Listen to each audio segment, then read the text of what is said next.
Bonjour à tous, bonjour dans cette troisième vidéo de mon défi intuition de 3 semaines. Je vous salue, je vous invite à continuer à rester avec moi et je suis curieuse, je veux savoir qui en est déjà à son troisième visionnement, qui a suivi les deux autres vidéos. Je serais curieuse. Alors, faites-moi un petit signe si vous êtes là.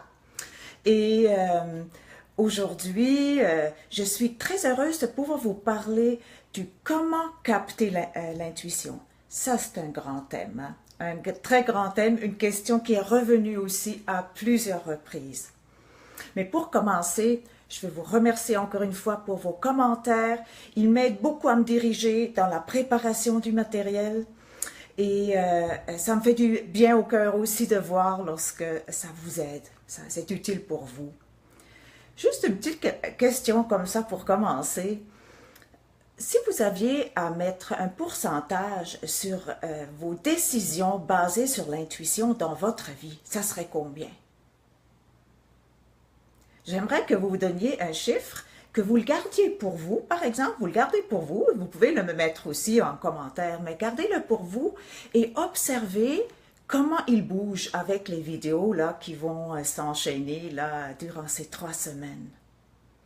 Alors moi, je m'appelle Heidi Spuller, je suis une aventurière, oui, une aventurière intuitive. Et c'est ma passion, c'est mon grand pourquoi, c'est de me connecter sur l'intuition, d'agir à partir de l'intuition et à travers mes coachings, mes conférences, mes formations, d'aider les gens à se connecter sur cette formidable ressource. Pour moi, l'intuition, c'est une bombe. C'est une vraie bombe lorsqu'on sait s'en servir, lorsqu'on sait l'écouter.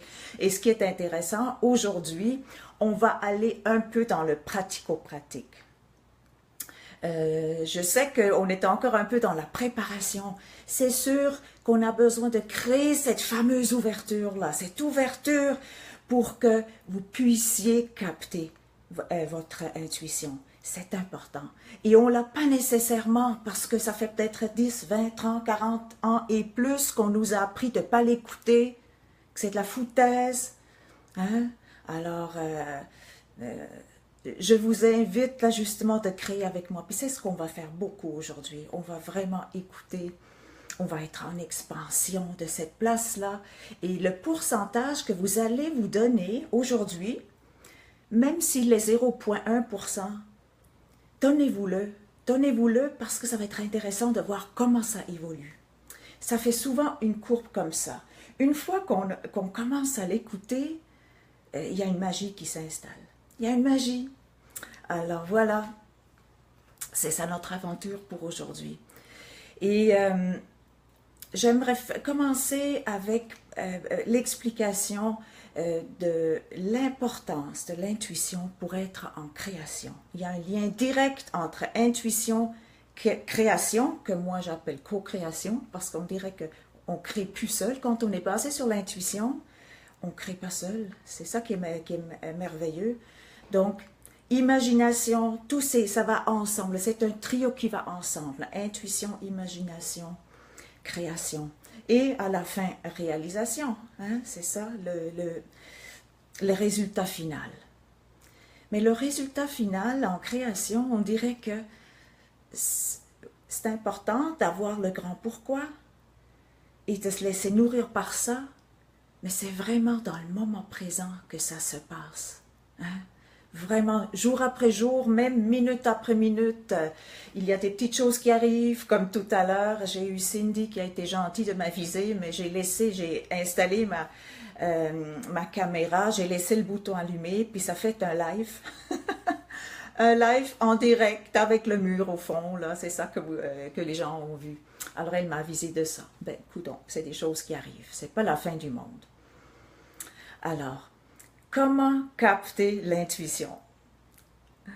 Ça va vous aider à faire la différence entre votre mental, entre vos émotions de souffrance et autres, et ce qui est vraiment l'intuition. Vous vous rappelez, hier, qu'est-ce qu'on a fait? On a parlé d'une situation où on a fait preuve d'intuition. On a raconté l'histoire. Hein? J'ai reçu plusieurs belles histoires de gens qui ont suivi. Ça n'a pas besoin d'être des grandes histoires. C'est juste des fois avoir une intuition d'appeler quelqu'un et oups, on tombe pile. C'est une intuition. C'est quelque chose de très concret. Alors, on va voir aujourd'hui comment savoir, comment capter ce message-là. Comment savoir que ça vient vraiment, vraiment de l'intuition. Je vais vous demander un petit peu de patience envers vous, parce que c'est certain qu'on a plus facilement le doute qu'on met de l'avant. Hein? Le doute, c'est toujours facile. Alors, on a besoin de se bâtir une confiance par rapport à ça. Quand je parle de capter, on va commencer par nos sens. Donc, ça peut être visuel, ça veut dire vous voyez une image qui vous parle et qui vous allume, qui est significative pour vous et qui va inciter le mouvement vers elle. Donc, faire une suite par rapport à ça. Ça peut être le visuel. Un mot, c'est l'auditif. Le visuel, c'est visuel. Le mot, ensuite, l'auditif. Donc, ça, c'est les mots. Ça vous dit quelque chose. Je me dis, j'ai entendu une voix, j'ai fait un rêve, et puis là, dans mon rêve, ma grand-mère m'a dit de... Donc, ça, c'est l'auditif, donc par rapport à nos oreilles et à ce qu'on se dit avec les mots. Visuel, c'est l'image. Auditif, tout ce qui est par rapport aux mots. Quand on dit vocation, hein, vocation, ça fait lien à l'auditif. Il peut aussi avoir le ressenti. Et moi, quand je vous parle de l'intuition, moi, je suis beaucoup là parce que je me touche ici au plexus solaire. Moi, je sens une vibration. Je sens une vibration et des fois, c'est très léger, puis quand c'est très léger, des fois, je passe outre. Des fois, même quand c'est pas léger, je passe outre aussi. Puis on dit que je le paye. Vous devez connaître ça aussi, hein? Donc, le ressenti dans le corps. Et c'est important de vraiment de le situer, c'est où dans mon corps. Plus on est précis, plus on comprend sa mécanique, sa machine. François Lemay parle de connaître sa machine, hein, c'est vraiment ça. Moi, je sais qu'il y a une vibration et ensuite, il y a autre chose. Il y a comme quelque chose qui se rend vers des mots. Là, je me dis quelque chose. Ça, c'est un peu mon truc à moi. Ça vibre ici, plexus solaire, et puis vraiment, là, je me rappelle mon voyage à Paris, ça n'avait vraiment pas de bon sens. Ça peut être un autre signe, ça n'a pas de bon sens parfois. À 8 h le matin, je commence ma petite journée, à 8 h 30, je prends la décision que je vais à Paris. Je vais à Paris, au plus tard le lendemain. Ça vibre très fort, ça n'a pas de bon sens, parce qu'avant, je ne voulais pas y aller. Mais là, j'étais certaine que je devais y aller. Et ce qui a été magique, la zone de magie, hein, on explore la zone de magie, puis c'est merveilleux.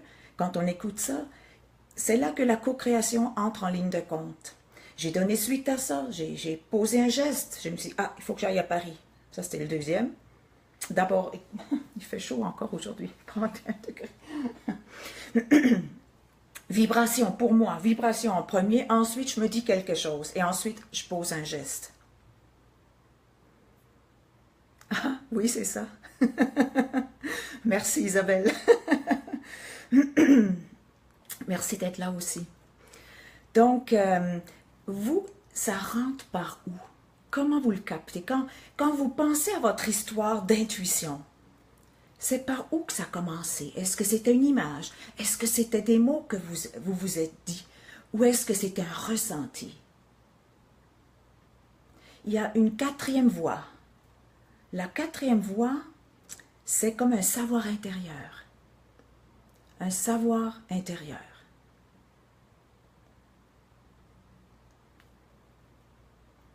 Et là, je ne suis pas certaine si ça enregistre parce que j'ai une question qui me demande si je suis là.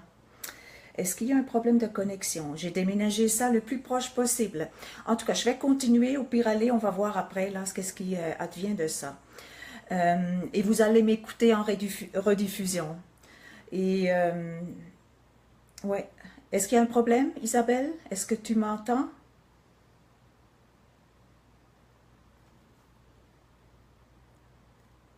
Ah, ok, d'accord. C'est elle qui est dans les patates. Parfait, parfait.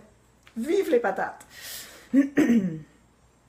Donc, il y a la quatrième voie de captation, c'est le savoir, un savoir intérieur qui nous arrive, on ne sait pas d'où. Ça ne nous arrive pas par le mental, ça c'est certain, ça ne nous arrive pas par là. Ça nous arrive quelque part par ailleurs. Et c'est immédiat, c'est vraiment un savoir. Toute l'intuition, hein, le spécifique de l'intuition, c'est que c'est un savoir qui nous arrive d'ailleurs que de notre mental. Ça nous arrive d'ailleurs. Ça, c'est important d'être conscient de ça, parce que on peut trouver parfois que ça n'a pas de bon sens. D'ailleurs, j'ai eu une question d'une personne, Sylvie pour ne pas le nommer, qu'est-ce qu'on fait quand on sent l'intuition qui nous dirige vers ça, puis on a une autre idée? C'est quelque chose, hein? À ce moment-là, on a besoin de faire un choix. Hein? Est-ce que je suis mon mental ou je suis mon intuition? Ça, hein? Chacun, on a besoin de faire des choix comme ça. Alors, le senti, le savoir intérieur, immédiat, les mots ou les images. Et ça peut s'ensuivre, ce n'est pas nécessairement juste une chose. Comme moi, je vous ai dit, il y a la vibration que je sens dans mon corps et ensuite j'ai des mots. Mais ça peut être une image qui s'enclenche, on se voit, mettons que je veux aller au spectacle ce soir, il n'y a pas de billet, c'est pas prévu, mais je veux vraiment, vraiment y aller.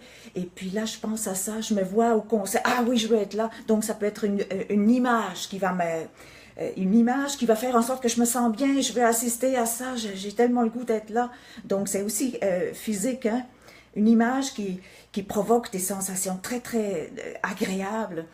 Et à partir de là, je peux avoir une idée. Ah, je vais essayer, j'appelle une telle, peut-être qu'elle y va. Ou je peux prendre une autre idée.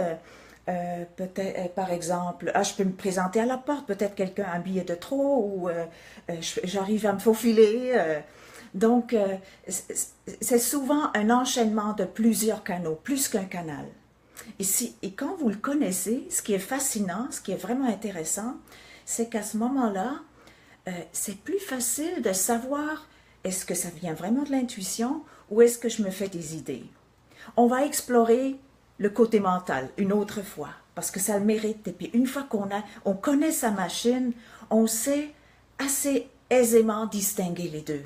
Ça, c'est l'intuition et ça, c'est autre chose. C'est les peurs, c'est le mental, c'est les émotions. Alors, ça devient assez clair. Ensuite, c'est sûr, on ne sait pas, est-ce que on va suivre l'intuition ou pas? Ah, ça va être à chacun de décider. Mais c'est sûr, on est ici parce qu'on veut plus d'intuition dans notre vie. On veut augmenter notre courbe. Hein? Idéalement, on prendrait la plupart de nos décisions basées sur l'intuition. Et à ce moment-là, ça devient vraiment une bombe parce qu'on travaille beaucoup moins fort. Pour mon voyage à Paris, c'était tellement incroyable. J'avais rien à faire, ça s'est fait tout seul et je suis partie le même soir pour une fraction du prix. Il y avait de la magie, voilà. Donc, au fond, on arrête de résister à la magie quand on est dans l'intuition. On laisse arriver, c'est comme si on fait un pas pour dire oui, je veux aller là, je veux mon billet, je veux aller à mon concert ce soir. Et on dirait que avec cette ouverture-là, on attire des informations qu'on ne capterait pas autrement. On ne capterait pas où on était pour poser un geste. Alors, c'est merveilleux. Et au fond, tout est basé là-dessus. Si vous saisissez ça, si vous l'intégrez, vous avez ce qu'il faut. Vous avez ce qu'il faut. Et pour pratiquer ça, c'est vraiment une bonne façon, c'est vraiment d'aller vers des expériences que vous avez déjà vécues et là de voir comment est-ce que j'ai fait. Comme moi je l'ai fait avec mon voyage à Paris. Comment c'est arrivé? Par où? Où est-ce que ça se situe dans mon corps? Est-ce que c'est plus au niveau quelque part de mon tronc? Est-ce que c'est au niveau des mots, d'images, d'une vision? Alors, vous allez faire le chemin, vous allez connaître votre machine. Ça demande de vous que vous vous observiez, et de un, et de deux, ça demande de vous que vous sachiez vous apaiser. Lorsqu'on est stressé, c'est très difficile de saisir l'intuition, elle est là, elle est toujours là, mais on ne la saisit pas. Parce que là, on dirait qu'on tombe en mode survie, là, puis on a des modes de survie, la peur qui embarque, et puis à ce moment-là, on oublie ça. La plupart du temps, là, on est dans la survie. Dans la survie, il y a moins de sagesse. Il y a moins de sagesse dans la survie que dans l'intuition. Il y a la sagesse, la survie, qui est une sagesse aussi, on s'entend, là, c'est très important quand on est en danger. Mais la plupart du temps, on n'est pas dans un réel danger, on est dans des dangers imaginés, hein? Et ça marche tout aussi bien. Donc, est-ce que ça vous parle? Est-ce que ça vous dit quelque chose? Est-ce que ça vous donne le goût de pratiquer? C'est surtout ça que je veux vous inciter à pratiquer. Retournez dans votre situation. Ceux qui n'étaient pas là, la dernière vidéo, j'ai demandé aux gens de se vraiment raconter une situation d'intuition, de se raconter ça et de voir c'est quoi le chemin que je prends habituellement pour me connecter sur mon intuition. Et ça va devenir un peu votre stratégie de succès. Ça ne veut pas dire qu'il n'y a pas d'autre façon d'aller, de faire de l'expansion là aussi. Hein? Si moi je suis toujours au niveau du corps, de la vibration, ben, je peux très bien aller voir là au niveau de la vision puis, ou des mots. Ça va enrichir, ça va peut-être m'ouvrir des nouvelles portes. Hein? Plus il y a de canaux, plus il y a de la réception, meilleur c'est. Alors, allez-vous pratiquer? Allez-vous pratiquer? Peut-être vous avez quelque chose sur le feu, un désir qui aimerait vraiment se réaliser. Peut-être, hein? Alors, comment il se manifeste ce désir-là? Et moi, j'appelle ça un... Salut, Nanouchka, salut! C'est ça, alors, un désir qui vient du cœur. Moi, je reviens au cœur, parce qu'on a beaucoup de désirs dans la tête qui sont habituellement plus du mental et qui ne sont pas très nourrissants, parce que lorsqu'ils sont atteints, on dirait que ça ne dure pas, la satisfaction n'est pas durable. Mais un désir de cœur, peut-être que vous en avez un. Vous avez un sur la planche qui attend d'être entendu. Et observez-vous, observez-vous. Et on va continuer. Demain, on est toujours en mode ouverture. Plus l'ouverture est grande, plus on peut recevoir. Et déjà, on a un comment faire quelque chose. Et je suis curieuse de savoir comment ça vous parle. Et donnez-moi donc des petits commentaires, ça va me faire plaisir. Et si vous trouvez que ce que je vous dis, ça a de la valeur, merci de partager, merci de liker. Alors, je vous dis à demain, 12h15, et portez-vous bien, une belle journée et je vous aime.